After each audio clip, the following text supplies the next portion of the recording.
El cuadro de doña Juana la Loca recluida en Tordesillas con su hija, la infanta doña Catalina, aunque no lo parezca por el estilo y por el virtuosismo con que está pintado, es una obra ya de 1906, una obra hecha por Francisco Pradilla, en la plenitud de sus facultades, a sus 58 años, después de haber sido director del Museo del Prado, y en él está concentrada todo el conocimiento y toda la asimilación por parte de Pradilla de la gran tradición de la pintura española.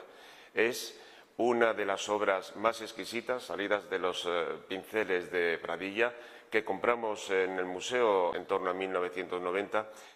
y, como digo, supone el resumen y el colofón de toda la trayectoria de Pradilla como pintor y como erudito, estudioso y persona verdaderamente obsesionada con una figura histórica, la reina Juana de Castilla, que resume en su figura palabras clave para entender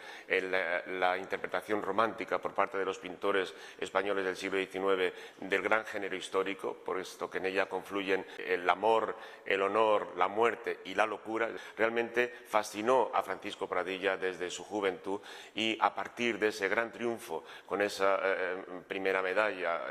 y premio de honor de la Exposición Nacional de 1878, donde presentó su gran cuadro Doña Juana la Loca, fue un personaje que persiguió al artista en su cabeza, en sus pinceles, a lo largo de toda su vida. Puesto que los cuadros de historia eran lienzos de enormes dimensiones, Pradilla tuvo la habilidad extraordinaria y realmente exquisita de poder transformar ese gran género de museo en cuadros de gabinete. Es capaz de reducirlos, es capaz de transformarlos y es capaz de convertirlos en cuadros para adornar las residencias de las grandes familias burguesas y adineradas de principios del siglo XX a las que Pradilla servía. Pradilla desglosa su composición remarcando mucho en este argumento esta sensación casi claustrofóbica y opresora del encierro de la reina. Nos plantea una estancia oscura, es una estancia en la que vemos en primer término a la propia reina con la mirada perdida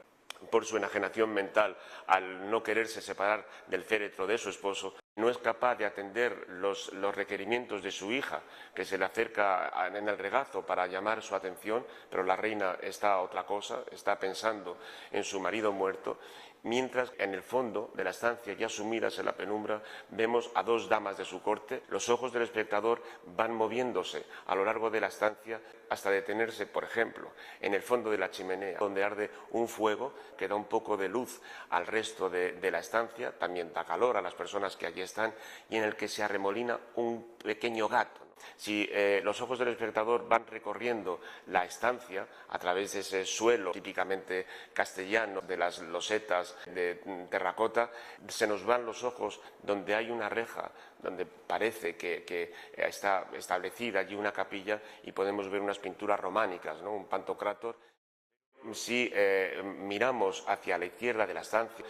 vemos una puerta entreabierta, otra estancia al fondo, solamente iluminada por la poca claridad que entra de una vidriera que está al fondo de esa ventana. Es decir, son encierros tras encierros, y encerrado en esa estancia vislumbramos el féretro de Felipe el Hermoso. Lo que más me gusta y lo que más me sobrecoge a la vez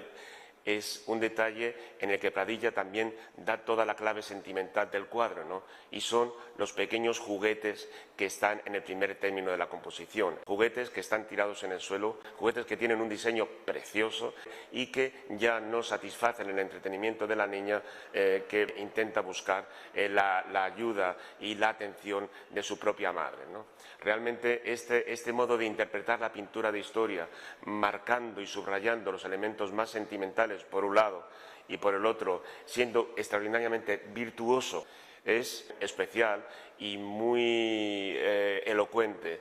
Pradilla siempre acude a fuentes históricas de primera mano para ambientar sus composiciones, puesto que en esta erudición, en este rigor documental, también se basaba mucho del prestigio y del reconocimiento de los pintores de historia. Para que no nos quedara duda ninguna del rigor con que él había afrontado esta composición, el propio Pradilla, de su puño y letra, con sus pinceles, escribe por detrás, en el reverso del lienzo, el título exacto del cuadro, que es el que mantenemos hoy en día, la reina doña Juana la Loca, recluida en Tordesillas con su hija, la infanta Catalina. Principios del siglo XVI, entre paréntesis, para que no nos quepa ninguna duda. Y a continuación dice, ver los estudios históricos de Antonio Rodríguez Vila, de la Real Academia de la Historia. Nos subraya que él ha tomado este argumento de los estudios de Antonio Rodríguez, un erudito que escribió en 1892 un trabajo sobre Juana la Loca. Pero además, a la hora de desplegar la escenografía en que se ambientan las figuras, busca en documentación gráfica para encontrar una estancia que le pueda servir para ambientar, para recrear esta sala del Palacio del Castillo de Tordesillas, y eso lo encuentra en las páginas de una de las revistas, por no decir la revista más ilustrada, más importante que se edita en España en el último cuarto del siglo XIX, titulada La Ilustración Española y Americana. En esa revista, Pradilla encuentra el grabado de un dibujo del pintor sevillano Valeriano Domínguez Becker. Pues bien, Valeriano Becker en 1866 había hecho un dibujo de una casa del duque de Frías en Ocaña, una casa